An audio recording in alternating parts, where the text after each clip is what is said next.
नवादा में दबंगों ने दलितों की बस्ती जलाई है। इस वक्त की बड़ी खबर, बिहार के नवादा में फायरिंग करके 80 से ज्यादा घरों को जला दिया गया है। मामले में 10 लोगों को गिरफ्तार कर लिया गया है। मुख्य आरोपी नंदू पासवान को भी गिरफ्तार कर लिया गया है। जमीन पर कब्जे और वर्चस्व की लड़ाई को लेकर के यह हिंसा हुई है। महादलितों की बस्ती को जलाया गया है और आरोप लगा है नंदू पासवान पर। इस मामले में 10 लोगों को गिरफ्तार कर लिया गया है। यहाँ पर किस तरह से महादलितों की बस्ती को जलाया गया है, 80 घरों को फूंक दिया गया है। ये देखिए किस तरह यहाँ पर सब कुछ, लोगों के आशियाने जल गए हैं, लोगों के खाने पीने का सामान तक जल चुका है, बर्तन भी जल चुके हैं। और इसी से अंदाजा लगाया जा सकता है कि यहाँ जो महादलितों की बस्ती है, यहाँ पर इतनी जबरदस्त हिंसा की तस्वीर सामने आई है। जमीन कब्जा करने और वर्चस्व की लड़ाई को लेकर के दो पक्षों में हिंसा हुई है। और नंदू पासवान पर आरोप लगा है कि उसने महादलितों की जो बस्ती थी उसमें 80 घरों को आग के हवाले कर दिया। 2023 में यहाँ पर गोलाबारी हुई थी और हिंसा का इतिहास रहा है यहाँ पर।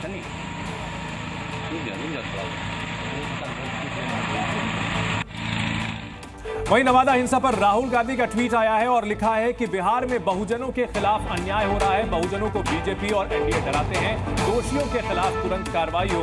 इस वक्त की बड़ी खबर, राहुल गांधी का सोशल मीडिया पर पोस्ट आया है कि बिहार में बहुजनों के खिलाफ अन्याय हुआ है।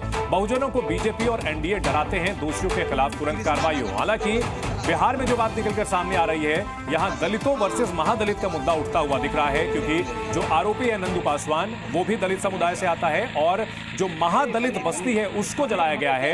यहां पर ये मामला निकल करके सामने आ रहा है और इन सब के बीच महादलितों के दमन को लेकर के सियासत हो रही है। इस वक्त की बड़ी खबर, राहुल गांधी का ट्वीट आया है और ये कहा है कि बहुजनों को बीजेपी और एनडीए डराते हैं। तो राहुल गांधी के सोशल मीडिया पोस्ट पर क्या कुछ उन्होंने कहा है वो भी हम आपको दिखा रहे हैं। राहुल गांधी ने लिखा है, नवादा में महादलितों का पूरा टोला जला देना, 80 से ज्यादा परिवारों के घरों को नष्ट कर देना बिहार में बहुजनों के विरुद्ध अन्याय की डरावनी तस्वीर को उजागर करता है।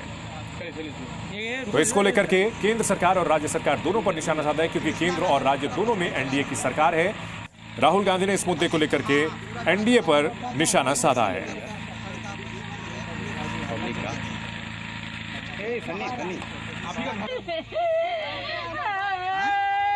के भी लोग वहाँ पर रह रहे हैं, लेकिन यही विरोधी दल के लोग और खास करके जो यादव समाज के लोग हैं, वे लोग जमीन के में एक आध दो दुसाध जाति के लोगों को अपना पक्ष में कर करके उनको आगे बढ़ा करके यहाँ घटना का अंजाम दिया है, जिसका प्रमाण यह है कि पुलिस जब पकड़ा धरी किया है तो 12 को ज्यादा भी लोग पकड़े गए हैं।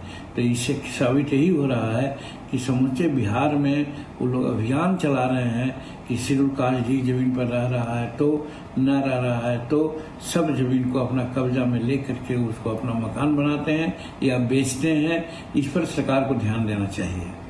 सर, ये कहा जा रहा है कि अपोजिशन के लोग ये तोहमत लगा रहे हैं कि दलित नेता कुछ बोल नहीं रहे हैं।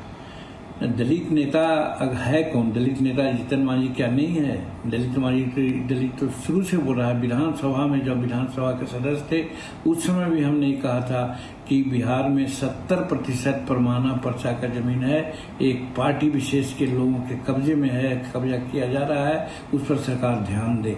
तो जब बिहार विधानसभा में जीतन मांझी बोल सकता, तो जीतन मांझी तो दलितों में भी सबसे दलित आदमी है जो उसने कहा है।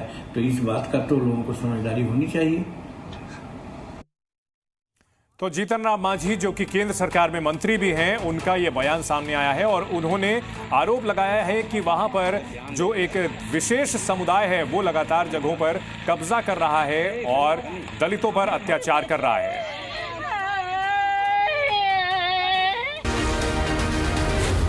जी न्यूज़।